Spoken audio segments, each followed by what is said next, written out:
अस्सलाम वालेकुम। अच्छा जी, हम topic 10 non current asset and depreciation पर थे एंड क्वेश्चन नंबर 12 तक जो है वो काम कंप्लीट हो गया था। अब क्वेश्चन नंबर 13 देखते हैं। क्वेश्चन नंबर 13 में कह रहे हैं कि Swan and company purchase a machine costing 5,25,000 on March 31st 2012.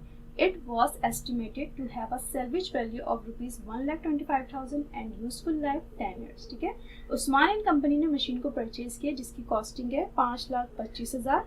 31st मार्च को ये खरीदी गई है, जिसके estimated it was estimated to have salvage value. ठीक है, salvage value 1,25,000 and useful life है 10 ईयर्स। ठीक है, calculated depreciation charge for the year ended on December 31st 2012 under straight line method.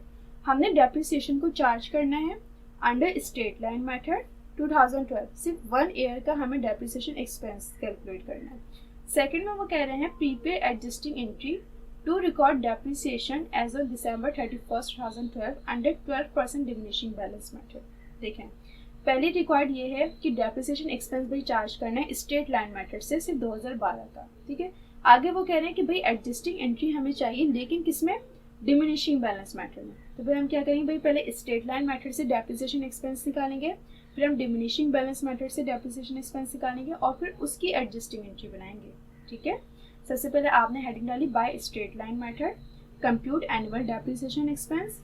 Annual depreciation expense के लिए पूरा formula हम apply करते हैं, cost minus salvage value divided by life. Cost थी 5,25,000, सेल्वेज वैल्यू थी 1,25,000, लाइफ थी 10 ईयर्स। ये रही कॉस्ट, ये रही सेल्वेज वैल्यू, ये रही लाइफ। ठीक है, आपने 5,25,000 माइनस 1,25,000 डिवाइडेड बाय 10 आपके पास 40,000 पर एनम डेप्रिसिएशन एक्सपेंस आ गया। फिर आपने डेप्रिसिएशन एक्सपेंस को कैलकुलेट करा, कंप्यूट डेप्रिसिएशन एक्सपेंस।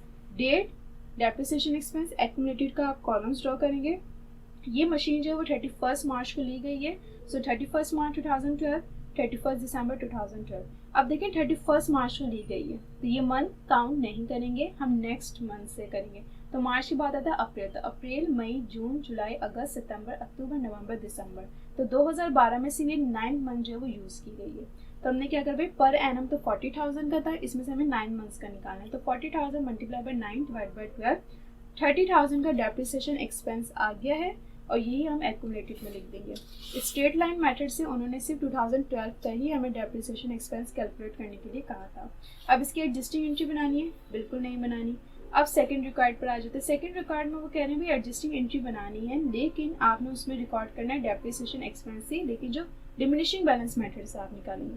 तो पहले एडजस्टिंग एंट्री से पहले हम डेप्रिसिएशन एक्सपेंस निकाल लेते हैं। वो एडजस्टिंग एंट्री से पहले हम डिमिनिशिंग बैलेंस मेथड से डेप्रिसिएशन एक्सपेंस निकाल लेते हैं, फिर हम एडजस्टिंग एंट्री पर आएंगे। So by diminishing balance method compute depreciation expense 31st March 2012, 31st दिसंबर 2012। आपने कॉस्ट रखी जो कि 5,25,000। ये कॉलम्स मैंने आपको नहीं बताया क्योंकि मैं बहुत दफ़ा बता चुकी हूँ, इसलिए गेन नहीं बताया। ठीक है, आप सबसे पहले क्या रखते हैं, कॉस्ट रखते हैं। भाई ये 2012 में मशीन खरीदी गई है। जब ये 2012 में मशीन खरीदी गई है तो हमें क्या पता है कि ये पहले कब यूज़ हुई है, कितनी यूज़ हुई है, नहीं पता ना। तो हम क्या एक्यूमुलेटेड हम वहाँ पर ज़ीरो कंसिडर करते हैं।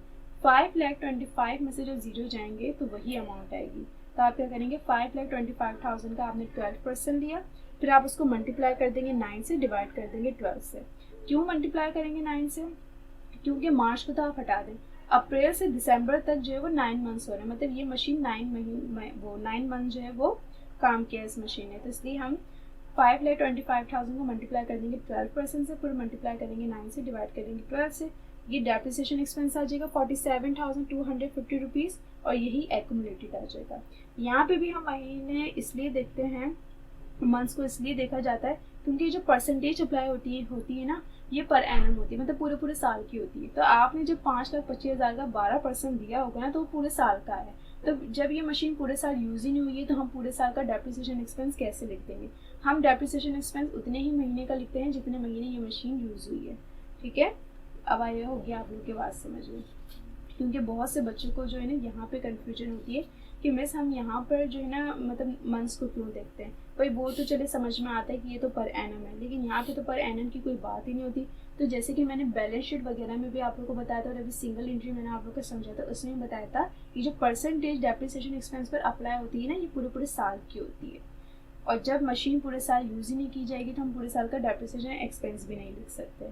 ठीक है, अब हम डिमिनिशिंग बैलेंस मेथड के डेप्रिसिएशन एक्सपेंस की एडजस्टिंग एंट्री बना सकते हैं। एडजस्टिंग एंट्री हमेशा एडजस्टिंग एंट्री में ये बता देगा कि डिमिनिशिंग बैलेंस मेथड की या स्ट्रेट लाइन मेथड की। अंडर डिमिनिशिंग बैलेंस मेथड जैसे कि मैंने यहाँ पे शो किया, date, particular, posting reference, debit and credit.